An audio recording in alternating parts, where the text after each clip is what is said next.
मकड़ी बच्चे पैदा करने के बाद उनके बाप को कत्ल कर देती है। तहकीक के मुताबिक बच्चे पैदा करने के बाद नर मकड़ी को मादा मकड़ी मार कर घर के बाहर फेंक देती है।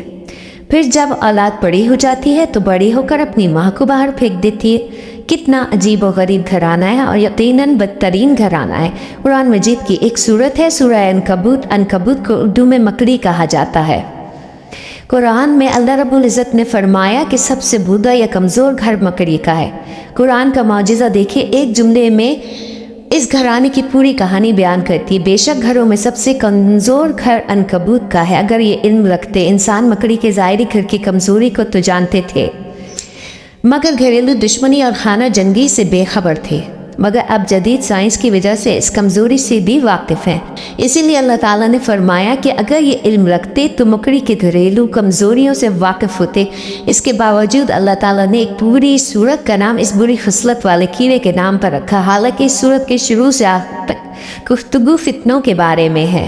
ये ख्याल करते हैं कि इस बात पर छूट जाएंगे कि जिन्होंने ईमान लाया इनको आजमाया नहीं जाएगा। और फरमाया, लोगों में से कुछ ऐसे हैं जो कहते हैं कि हमने ईमान लाया, मगर जब इनको अल्लाह की राह में अजियत दी जाती है तो लोगों की आजमाइश को अल्लाह के अजाब की तरह सब समझते हैं। इसमें सवाल पैदा होता है कि मकड़ी का इन फितनों और आजमाइशों से क्या ताल्लुक़ है।